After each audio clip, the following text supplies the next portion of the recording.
बिस्मिल्लाहिर्रहमानिर्रहीम। स्टूडेंट्स, आज ओरिएंटेशन हमारा लेक्चर नंबर 3 है और इस लेक्चर के अंदर हम डिस्कस करेंगे कि हमारी फ़िज़िक्स जो है उसकी हदूद व कार क्या है, कहाँ तक फ़िज़िक्स जो है वो एप्लीकेबल है और किन किन जगहों तक जो है वो हम फ़िज़िक्स एप्लीकेबल कर सकते हैं। मीन्स टू से हम किन चीज़ों को स्टडी करने के लिए फ़िज़िक्स जो है वो बुरे कार ला सकते हैं।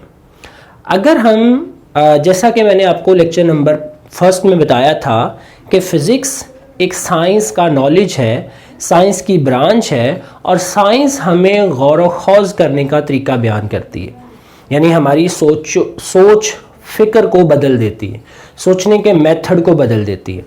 अब हम सोचते हैं तो हम फर्स्ट ऑफ ऑल ये देखते हैं कि हमारी यूनिवर्स जो है वो बहुत बड़ी है और उसको स्टडी किस तरह से किया, ये साइंस 1 बाय 1 मेथड से हम तक पहुंची और उसमें किस तरह से फ़िज़िक्स के रूल्स जो हैं वो डेवलप किए गए और इन फ़िज़िक्स के रूल्स ने हमारी किस तरह से हेल्प की कि हम फ़िज़िक्स को जो है वो अप्लाई करके इन रिज़ल्ट्स को ये पढ़ सकें या इन रिज़ल्ट्स को पहचान सकें कि जो हमारी कायनात के अंदर वकूअ पज़ीर हो रहे थे।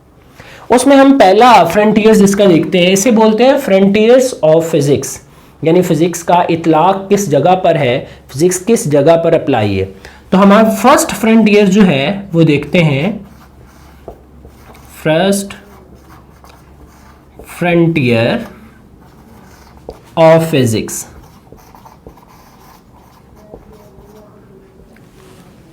हम इसको इस तरह से बयान करते हैं कि हमारी कायनात बहुत बड़ी है, तो हम इसमें लिखते हैं कि world is extremely large and universe also. हमारी यूनिवर्स भी बहुत बड़ी है और हमारी ये दुनिया जो है जिसके अंदर हम रह रहे हैं, ख़ास तौर पर हमारी ज़मीन, हमारा सोलर सिस्टम, ये सारे का सारा एक यूनिवर्स का एक बहुत छोटा सा पार्ट है। हम नॉर्मली ये एक चीज़ कंसिडर करते हैं कि हमारी ज़मीन सूरज के गिर्द घूम रही है और सूरज साकिन है। अब हमने फ़िज़िक्स के रूल से इन तमाम तर चीज़ों को पढ़ना सीखना है और इनको स्टडी करना है कि हमारी ये कायनात किस तरह से बनी। इसमें हम पहले स्टार्ट ही लेते हैं कि जब साइंस का आगाज़ होता है, फ़िलॉसफ़ी ऑफ साइंस की बुनियाद रखी जाती है, तो इसमें ग्रीक्स का, यूनानियों का बहुत बड़ा रोल है। यूनानी साइंस के अंदर और ख़ास तौर पर गौर व खौज़ करने के अंदर बहुत महारत रखते थे। उनको नेचर के फिनोमिनास को पढ़ना और उनके बारे में गौर करना उनका पसंदीदा मशागिल में से एक था। उन्होंने ये गौर किया कि ये कायनात किस तरह से बनी, तो वो ख़ास तौर पर काम करते थे स्टार्स के ऊपर, कि जो सितारे होते हैं ये रात के वक्त अपनी मूवमेंट करते हैं, मूव करते हैं। उस वक्त ये समझा जाता था कि हमारी ज़मीन साकिन है और स्टार जो है ऊपर मूव कर रहे हैं। लेकिन बाद में 1000 साल के बाद जब गैलीलियो ने टेलीस्कोप को दरियाफ्त किया तो पता चला कि हमारी ज़मीन एक्चुअली में मूव कर रही है। गैलीलियो ने अपनी टेलीस्कोप से डिफरेंट स्टार्स की मोशंस की शेप जो है वो डिज़ाइन की, तो उससे उसको पता चला कि एक्चुअली ये जो स्टार्स हैं ये मूव नहीं कर रहे, एक्चुअली में हमारा प्लैनेट जो अर्थ है ये मूव कर रहा है around some star that is called the sun. यूनानी चूंकि सन को सोल का नाम देते थे, तो वहां से एक सोलर सिस्टम जो है, ये लफ्ज़ जो है उसका इनकाद होता है, ये बोलना शुरू कर देती है दुनिया। सोलर सिस्टम के अंदर डिफरेंट मदार के अंदर हम सैटेलाइट की तरह जो है वो हमारे ये प्लैनेट घूम रहे हैं, जिनमें मरकरी है, जिसके अंदर वेनिस है, जिसमें हमारी अर्थ तीसरे नंबर पर आती है, उसके बाद मार्स है, जुपिटर है, आगे सो ऑन बाकी जो हमारे प्लैनेट्स हैं वो लाई कर रहे हैं। अब हमें लगता है कि हमारी फिजिक्स इतने बड़े बड़े ऑब्जेक्ट्स को डील करेगी, यानी सोलर सिस्टम को डील करेगी। लेकिन बच्चों इस पे गौर कीजिए कि हमारा सोलर सिस्टम अकेला सोलर सिस्टम नहीं है। हमारा सोलर सिस्टम की तरह जिसमें एक सन मौजूद है, स्टार मौजूद है। स्टार हम बोलते हैं जो रोशनी का मंबा हो, जिसमें से रोशनी निकल रही हो। इस तरह के 100 बिलियन गैलेक्सी स्टार जो है वो मिलते हैं तो एक मिल्की वे गैलेक्सी बन जाती है। कहा जाता है कि हमारी तरह का जो सोलर सिस्टम है, इस तरह के 100 बिलियन सोलर सिस्टम जब मिलते हैं तो एक गैलेक्सी बनती है। जिस गैलेक्सी के अंदर हम रह रहे हैं वो गैलेक्सी मिल्की वे गैलेक्सी है। वैसे तो इसकी तरह की बहुत सारी और गैलेक्सीज भी हैं। जरा इस बात का अंदाजा इससे कीजिए कि हम जिस गैलेक्सी में रह रहे हैं, इस तरह की इस गैलेक्सी के अंदर हमारे सूरज की तरह के 100 बिलियन स्टार्स और मौजूद हैं। और अगर हम अपनी अर्थ की पॉपुलेशन का हिसाब लगाएं तो 7 बिलियन पीपल्स जो हैं वो हमारी अर्थ पर रह रहे हैं, जिसको हम कहते हैं कि हमारी अर्थ जो है वो मोस्ट पॉपुलेटेड है। हालांकि अर्थ के ऊपर रहने वाले इंसानों से कई गुना ज्यादा हमारी सूरज की तरह के स्टार्स मिलते हैं और एक गैलेक्सी सिस्टम बनाते हैं। अब जरा इमेजिनेशन स्ट्रॉन्ग कीजिए। जैसे कि मैंने लेक्चर नंबर 2 के अंदर आपको बताया था कि हमें अपनी इमेजिनेशन को स्ट्रॉन्ग करना होता है। जब तक हम अपनी इमेजिनेशन को स्ट्रॉन्ग नहीं करेंगे, हम चीजों को महसूस नहीं करेंगे, तब तक हमें चीजें बेहतर समझ नहीं आएंगी। सोचें जरा कि हमारी अर्थ हमारे हिसाब से कितनी बड़ी है, फिर उस अर्थ के लिहाज से सोलर सिस्टम कितना बड़ा है, फिर उस तरह के 100 बिलियन सोलर सिस्टम मिलते हैं तो एक गैलेक्सी बन जाती है। सोचें जरा वो गैलेक्सी कितनी बड़ी होगी। अभी यूनिवर्स कंप्लीट नहीं हुई, उस तरह की हमारी मिल्की वे गैलेक्सी की तरह की 100 बिलियन गैलेक्सीज मिलती हैं तो एक सुपर गैलेक्सी सिस्टम जो है वो बन जाता है। और साइंटिस्ट मानते हैं कि उससे ज्यादा, चूंकि हम एक मिल्की वे गैलेक्सी के अंदर रह रहे हैं, इसलिए हमारे लिए ये चीज़ पहचानना बहुत मुश्किल है कि हम उसकी तस्वीर ले सकें जिस गैलेक्सी में हम ऐसा सिस्टम डेवलप नहीं कर सके। लेकिन जो तस्वीर आप इस वक्त स्क्रीन पर देख रहे हैं, ये तस्वीर एस्ट्रोनॉमर्स ने मिलकर बनाई है कि इस तरह की हमारी गैलेक्सी जो है वो नज़र आती है। बेटे इसके अंदर मौजूद तमाम तर जो ब्राइट डॉट्स हैं, ये हमारी सोलर सिस्टम की तरह सोलर्स यानी सन है। ये हमारे सन की तरह के सन हैं जो इतनी ज़्यादा तादाद के अंदर मौजूद है। अब जरा इमेजिन कीजिए कि आप मार्स के ऊपर मौजूद हैं और आप वहां से मार्स की सतह पर खड़े होके ऊपर की तरफ देखते हैं आसमान में और आपको अर्थ नजर आती है, तो वो अर्थ एक छोटे से डॉट की तरह नजर आएगी। ठीक है, यानी हम ओवरऑल देखें तो हम एक इतनी बड़ी यूनिवर्स में रह रहे हैं और उस यूनिवर्स के अग छोटे से छोटे पार्ट उसके अंदर ही रह रहे हैं। और इवन डैट कि हम अर्थ के ऊपर भी आए तो हम पाकिस्तान में, और पाकिस्तान के बाद एक छोटे से शहर के अंदर रह रहे हैं। इससे हमें नजर आता है कि हमारी जो कायनात है वो बहुत बड़ी है, हमारी यूनिवर्स बहुत बड़ी है। और इस पूरी यूनिवर्स को पढ़ने के लिए हमें फिजिक्स के रूल्स जो हैं वो समझने पड़ते हैं, और फिजिक्स जो है इस हद तक हमारी हेल्प करती है।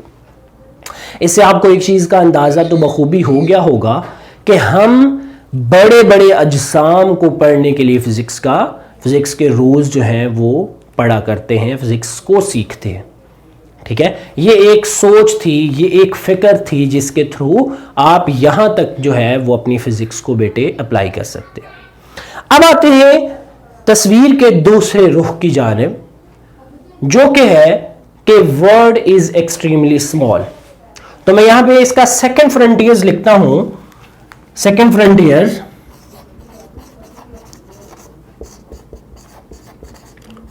Frontier of physics.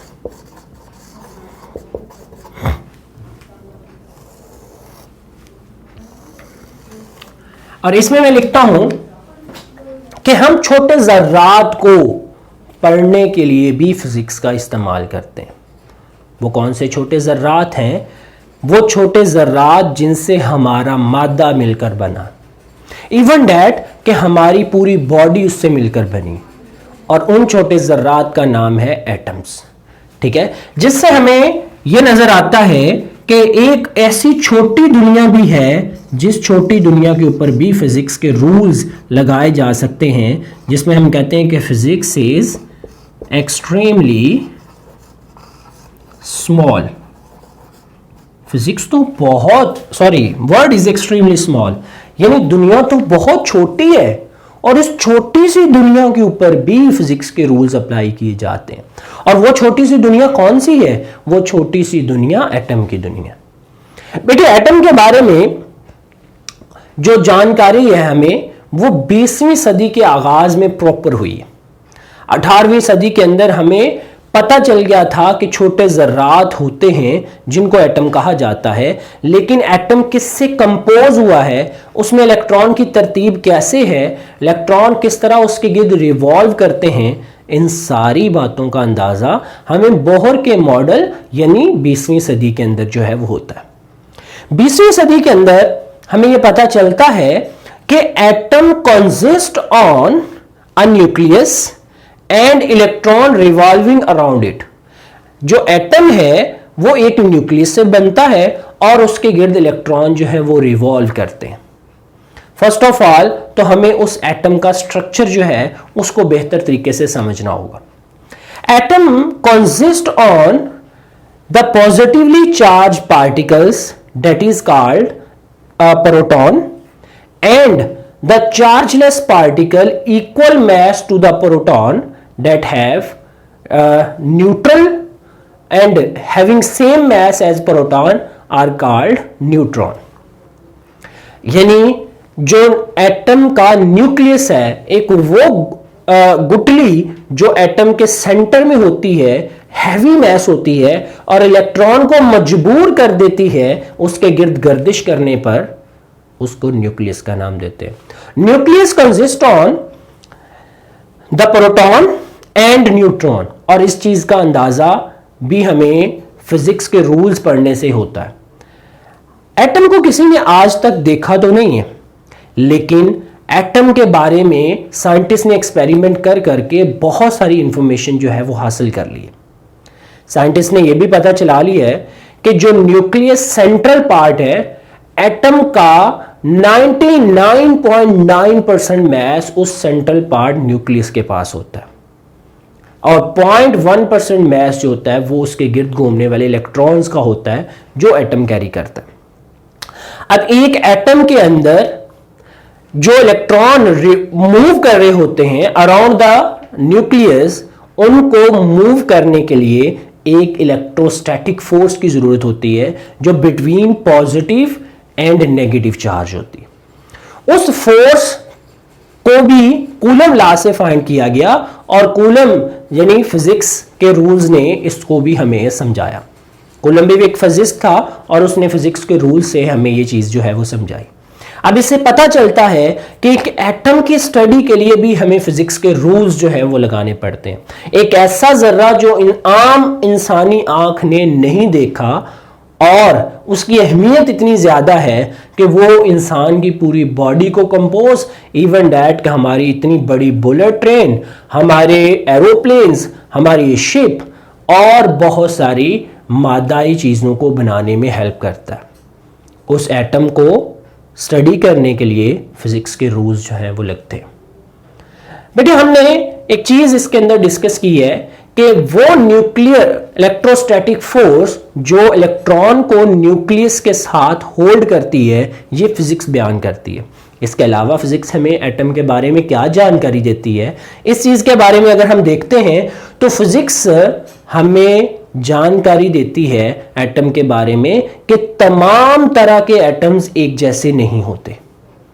बहुत सारे एटम्स जो है वो क्लासिफाई किए गए हैं according to the periodic table कि डिफरेंट एटम्स जो है उनकी नेचर डिफरेंट होती है, ठीक है। और ऐसे एटम्स भी होते हैं किसी एलिमेंट के जिन एटम्स का एटॉमिक मास नंबर जो होता है वो डिफरेंट होता है जबकि चार्ज नंबर सेम होता है, डेट इज कॉल्ड आइसोटोप्स।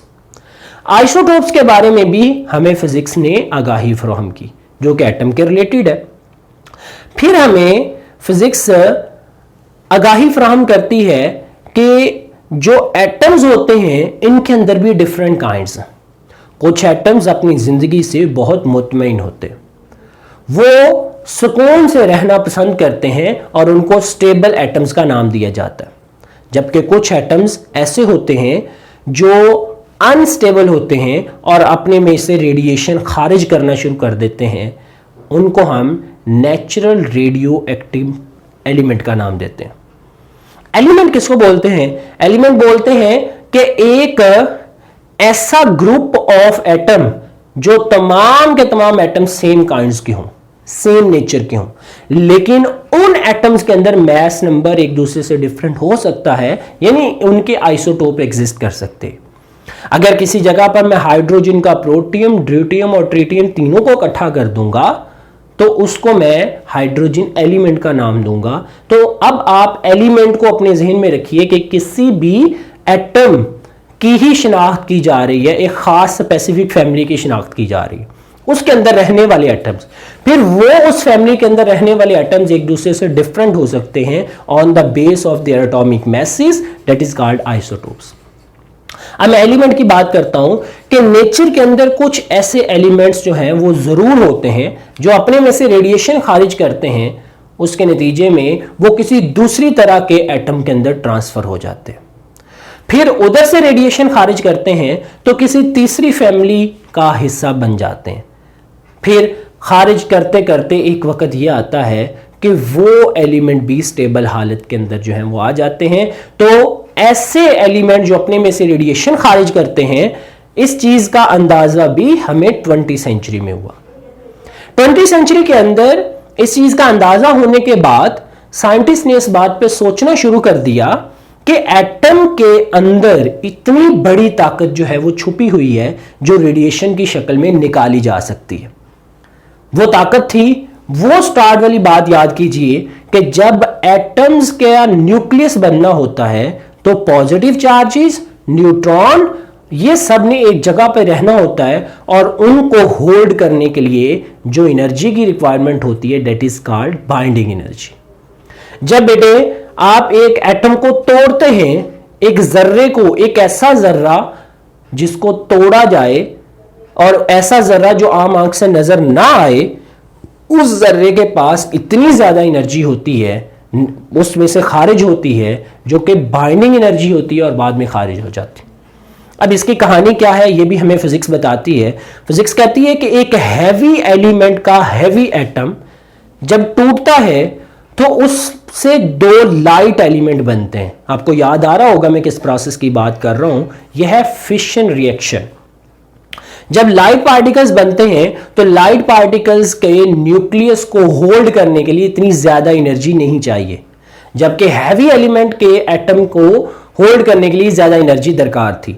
तो जो इस एनर्जी का डिफरेंस आएगा, that energy will be exhaust in the form of explosion. वो धमाका खेज होकर, धमाका खेज एनर्जी बनकर उसमें से निकलेगी। अब एक एटम कितना छोटा जर्रा होता है, इसका अंदाजा हम इस बात से कर सकते हैं कि अगर मेरी ये पेन की निब बननी है या इसकी टिप बनेगी तो उसके अंदर करोड़ों एटम्स जो है वो मौजूद होंगे, फिर जाकर ये एक जो है वो निब जो है वो इसकी बन पाएगी। इसी तरह करोड़ों एटम्स अगर टूट जाएं तो जो इतनी ज्यादा अमाउंट में एनर्जी खारिज होती है जो एटॉमिक बॉम्ब बनाती है। अब यहां से अंदाजा कर सकते हैं कि एक एटम के पास कितनी ज्यादा ताकत होती है, कितनी ज्यादा एनर्जी होती है। साइंटिस्ट ने इस एनर्जी को पॉजिटिवली भी यूज करना स्टार्ट कर दिया। इसके पॉजिटिव यूजेस के अंदर बच्चों, साइंटिस्ट ने इन रेडियो एक्टिव मटेरियल्स जो बाद में किसी शक्ल में हमारे पास फिशन रिएक्शन के अंदर चले जाते हैं। इसकी डिटेल इंशाल्लाह हम अपने डिटेल्ड लेक्चर्स के अंदर ज़रूर डिस्कस करेंगे। इन रेडियो एक्टिव मटेरियल के पॉजिटिव यूजेस के बारे में सोचना शुरू कर दिया और यह सोचा कि हर एटम एक इतना बड़ा जिन है जो बहुत सारे काम हमारे लिए कर सकता है। एक एटम इतना बड़ा जिन है कि यह हमारे लिए इलेक्ट्रिसिटी बना सकता है। एक एटम इतने बड़े जिन की मानद है जो हमारे लिए बहुत सारी एग्रीकल्चर प्रोडक्ट्स के अंदर इजाफा कर सकता है। और एक एटम इतना बड़ा जिन है, इतनी एनर्जी रखता है कि हमारी बहुत सारी बीमारियों को ठीक कर सकता है। और इसके अलावा भी बहुत सारे साइंटिस्ट जो हैं इसके डिफरेंट काइंड्स ऑफ यूजेस के बारे में वक्तन फवक्तन जो है वो डिस्कस किए जा रहे हैं और इनके नित नए तरीके जो हैं वो मुतारफ करवा रहे हैं इन चीज़ों को डेवलप करने के लिए। यहां से हमें समझ आती है कि फिजिक्स ना सिर्फ इतने बड़े सिस्टम को समझने के लिए हमारी हेल्प करती है, बल्कि फिजिक्स तो छोटे ज़र्रात और ऐसे ज़र्रात जो आम आंख से नज़र नहीं आते लेकिन बहुत बड़े बड़े काम कर सकते हैं, फिजिक्स उसको समझाने के लिए भी हमारी हेल्प करती है। तो बच्चों, हम इससे अंदाज़ा करते हैं, हमें ऐसे लगता है कि जैसे हमारी दुनिया बहुत ही छोटी है और इतनी छोटी है कि हमें आम आंख से नज़र नहीं आती। हम उस दुनिया की स्टडी करने के लिए भी, यानी एटम की स्टडी करने के लिए भी फिजिक्स के रूल्स अप्लाई होते हैं हमारे। तो हम छोटी चीज़ों को डिस्कस करने के लिए भी फिजिक्स अप्लाई करते हैं और इस कायनात को स्टडी करने के लिए भी फिजिक्स के रूल्स अप्लाई करते हैं। तो फिर हम इसके थर्ड फ्रंटियर्स पे आए जाते हैं। थर्ड फ्रंटियर्स है फ्रंटियर्स ऑफ फिजिक्स, जो हमें बताता है कि हमारी दुनिया एक कॉम्प्लेक्स मैटर है। वर्ल्ड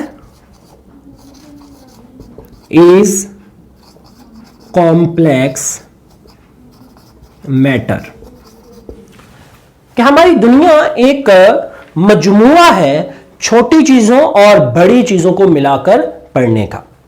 यानी इसमें हम छोटी चीजों के साथ साथ, बड़ी चीजों के साथ साथ दरमियाने साइज की चीजों के ऊपर भी गौर करते हैं। आइए तो हम गौर करते हैं कि हमारी बॉडी किस तरह से बनती है। बेटे, एक एटम दूसरे एटम से मिलता है तो एक मॉलिक्यूल की शक्ल इख्तियार कर लेता है। जब वो मॉलिक्यूल्स बनते हैं तो उससे हमारी पूरी बॉडी जो है वो बन जाती है। अब इमेजिन कीजिए कि हम अपनी बॉडी को किस तरह से होल्ड किए हुए हैं और अगर हम अपनी बॉडी को देखें तो वो डिसइंटीग्रेट कैसे हो सकती है। This is very alarming position. हमारी बॉडी बहुत सारे मॉलिक्यूल से मिलकर बनी है और एक एटम को दूसरे एटम से जोड़ने के बाद मॉलिक्यूल बनता है। एक एटम को दूसरे एटम से जोड़ने के लिए जिस फोर्स की डिस्कशन हम करने वाले हैं वो फोर्स भी फिजिक्स के साथ ही डील की जाएगी। ठीक है, हम वो फोर्स जो बॉन्डिंग फोर्स है, that bond the one atom to another atom to make the molecule, वो फोर्स बेटे फिजिक्स के जरिए ही हमें पता चलती है। अगर हम उस फोर्स को खत्म कर दें तो एक मॉलिक्यूल खत्म होगा, तो उस मॉलिक्यूल के खत्म होने से हमारे जिस्म के अंदर बहुत सारे फ्री रेडिकल्स पैदा हो जाएंगे और फ्री रेडिकल्स हमारी पूरी की पूरी बॉडी को खत्म कर देंगे। इस तरह से एक मॉलिक्यूल से लेकर हमारी अर्थ के साइज तक, इसके दरमियान में आने वाले जितने भी साइज वाले ऑब्जेक्ट्स हैं, वो तमाम के तमाम ऑब्जेक्ट्स की डिस्कशन भी फिजिक्स करती है। मसलन फिजिक्स मॉलिक्यूल्स को भी डील करती है, मॉलिक्यूल से ऑनवर्ड हमारे जिस्म को भी डील करती है और इस तरह से बहुत सारे जिस्म जैसे कार है, एरोप्लेन है, ट्रेन है या हमारी शिप्स हैं, इन तमाम की डिस्कशंस भी हमारी फिजिक्स जो है वो हमारे साथ करती है। इवन दैट कि हमारी अर्थ की रोटेशन तक हमें ऐसे ही लगता है कि हमारी जो वर्ल्ड है डेट इज कॉम्प्लेक्स, यानी between the smallest and the largest objects, इनके दरमियान में हम लाई कर रहे हैं। तो बेटे, इससे हमें समझ आता है कि हम इनके दरमियान वाली चीजें, यानी छोटी चीजों और बड़ी चीजों के दरमियान वाली चीजों को समझने के लिए भी हम फिज़िक्स के रूल्स को फॉलो करेंगे।